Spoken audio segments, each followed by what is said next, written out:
மேடையில் அமர்ந்திருக்கும் கூட்டத்தை தலைமை தாங்க வந்திருக்கும் சாருநிவேதா அவர்களுக்கும் எங்கள் உயிர்மையின் எங்கள் மிகுந்த அன்புக்குரிய மனுஷபுத்திரன் அவர்களுக்கும் கருத்துரை வழங்க வந்துள்ள அதிஷா, இளங்கோ கிருஷ்ணன், அனுராதா அவர்களுக்கும் இன்றைய கூட்டத்தின் நாயகர்களாக இருக்கும் விஜயகுமார் மற்றும் என் நண்பன் நேசமித்திரன் அவர்களுக்கும் என் வணக்கத்தையும் அன்பையும் தெரிவித்துக் கொள்கிறேன். இது உயிர்மையில் மட்டும்தான் அந்த கவிதை தொகுப்புக்கெல்லாம் ஒரு முன்னுரிமை கொடுத்து இது மாதிரி கூட்டங்கள்லாம் நடத்தி கவிதையை வந்து ஒரு நல்ல முக்கியமான இலக்கிய செயல்பாடாக கொண்டு போகிறாரு. மனுஷபுத்திரனுக்கு எப்பவுமே அவரோட கவிதைகள் கூட மற்றவங்களோட கவிதைகளையும் எல்லாரையும் கூட்டி மற்ற கவிஞர்களோட கவிதை போடுறது, அதை முன்னிலைப்படுத்துறது, இந்த மாதிரி கூட்டங்கள் நடத்துறது, இதுக்கு எப்போவுமே எந்த கவிஞர்களும் இல்லாத அளவுக்கு அவர் எப்பவுமே ஒரு முன்னிலை கொடுக்குறாரு. அது மாதிரி நேசமித்திரனோட இந்த 2 கவிதை தொகுப்பு இன்றைக்கி வெளிவந்திருக்கு. டால்ஃபின்களின் உரையாடல் மற்றும் ஹார்டின்களின் சூதாட்டம்ட்டு. நேசமித்திரன் வந்து இது வரைக்கும் ஒரு 10 கவிதை தொகுப்பு போட்டிருந்தா கூட இப்போது இந்த 2 கவிதை தொகுப்பு எனக்கு இது ஒரு சிறப்பான காலம்னு தோணுது. நேசமித்திரனுக்கு எப்படின்னா வந்து இது வரைக்கும் அவரோட கவிதைகள் எல்லாமே ரொம்ப அழுத்தமான கடினமான படிமங்களாக இருக்கும். ஒரு பெரிய பெரிய பெரிய கவிதைகளாக எழுதுவார். அந்த ஒரு படிமங்களில் வந்து ஒரு கவிதையில் வந்து ஒரு 4-5 படிமங்களை வைத்திருப்பாங்க. இப்போ ஒரு படிமத்துக்குள்ளே நம்ம உள்ளே போயிட்டு அதனோட உணர்வெழுச்சியை அனுபவிச்சுட்டு இருக்கும்போது அடுத்து இன்னொரு படிமத்துக்குள்ளே போகணும். இப்போ ஒரு படிமத்துக்குள்ளேயும் போயிட்டு அதை உணர்ந்து அது தனக்கான உணர்வை வந்து அதை உணர்ந்து அது வரும்போது அது ஒரு கோரில் இருக்கும். அதை நம்ம கண்டுபிடிக்கிறதா அந்த கவிதையை வந்து நம்ம புரிஞ்சுக்கிறதுக்கான வழியாக இருக்கும்.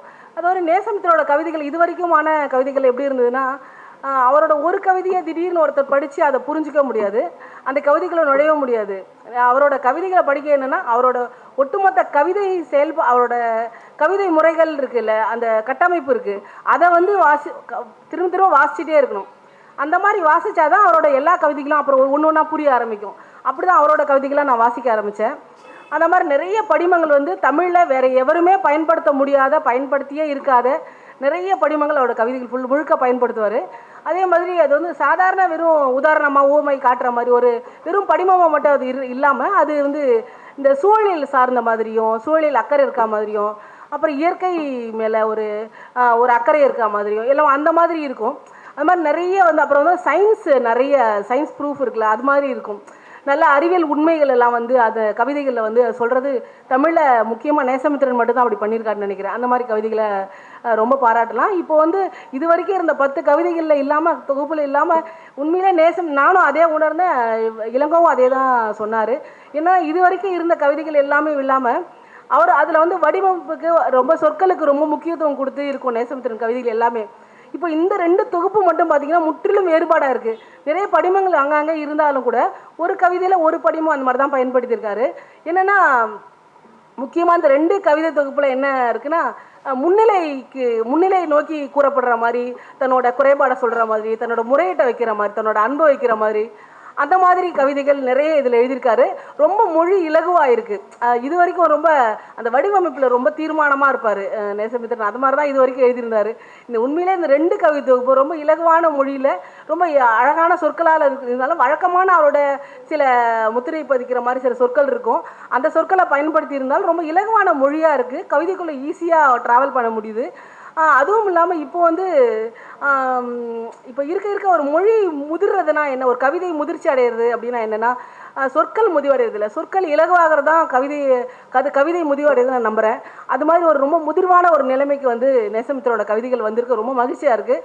எல்லா கவிதைகளுமே ஒரு கவிதைகளும் ஒரு பெரிய ட்ராவல் அந்த படிமம் நிறைய படிமங்களை கொடுத்து எழுதின கவிதைகளை விட இந்த மாதிரி கவிதைகள் வந்து ஒரு நீண்ட பயணத்தை நமக்கு கொடுக்குது.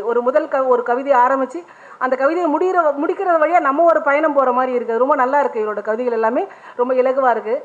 அப்புறம் அதனால் இந்த 2 தொகுப்புமே வந்து ரொம்ப சிறப்பாக பேசப்படும் நான் நம்புகிறேன். இது வரைக்கும் கவிதையை வந்து எல்லாரும் ஒரு கவிதை வாசிக்கிறவங்களே ரொம்ப கம்மியாக இருக்காங்க, கவிதை எழுதுகிறவங்க அதை விட கம்மியாக இருக்காங்க.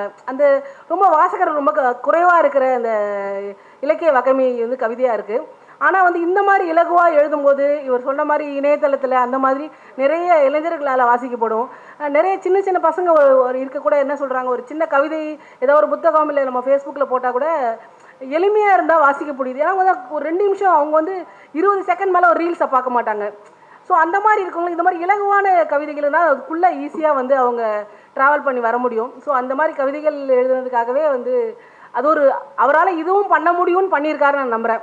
ஏன்னா இதுக்கு முன்ன வரைக்கும் நேசமித்ரனோட கவிதைகள் அவ்வளோ ஒரு பெரிய கட்டமைப்புக்குள்ளே இருக்கும். எல்லாமே ஒரு செட் இருக்கும். ஒரு கவிதையை படித்தாலே அது ஒரு நாவலுக்கான கண்டென்ட் மாதிரி இருக்கும். ஆனால் இப்போ வந்து என்னால் இப்படியும் பண்ண முடியும்னு சொல்லிட்டு இலகுவான கவிதைகளை எழுதியிருக்காரு.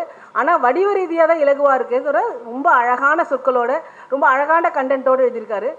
பெரும்பாலும் வந்து தன்மை வந்து முன்னிலை நோக்கி பேசுகிற மாதிரி, என்னோட குறைபாடை முறையிட்ட வைக்கிற மாதிரி, அன்பை சொல்கிற மாதிரி அப்படி நிறைய கவிதைகள் 2 தொகுப்புலுமே இருக்குது. நான் வந்து நேற்று இரவு தான் வந்து நினைக்கிறேன். அதனால் ஒரு புத்தகம் வந்து பெற்றுக்கொள்ள தான் வந்தேன். அதனால் சரியாக பேச முடியல. இருந்தாலும் என்னோட நெடுங்கால இலக்கிய நண்பர் நேசமித்ரன். எப்போதும் எது வேணால் பகிர்ந்துக்கலாம், எது வேணால் பேசிக்கலாம், எந்த நேரமும் அழைக்கலாம் அப்படின்னு எப்போவுமே எனக்கு வந்து ஒரு அவைலபிளாக இருக்கிற நண்பர் அவர் வந்து தொடர்ந்து ரொம்ப நாட்களாக வந்து ஒரு நெடிய நாட்களாக எனக்கு தெரிஞ்சு அவர் வயசில் ஒரு 15 வயசுலேருந்து கவிதை எழுதுவார்னு நினைக்கிறேன். ஒரு 20 ஆண்டுகளாக வந்து தொடர்ந்து இலக்கிய செயல்பாடை, அது முக்கியமாக அந்த கவிதையை வந்து ரொம்ப விடாப்பிடியாக ஒரு வைராக்கியமாக கையில் பிடிச்சிட்டு இருக்காரு. தொடர்ந்து இந்த பழைய நம்ம சீனியர்ஸோட கவிதைகள் மட்டும் இல்லாமல் இப்போ புதுசாக எழுத வந்த சின்ன சின்ன பசங்களை கூட ஒருத்தர் கூட நேசமித்ரன் விட மாட்டாப்புல. எல்லா கவிதை தொகுப்பும் வாங்க படிப்பு. அவர் தொடர்ந்து பேசிக்கிட்டே இருப்பார்.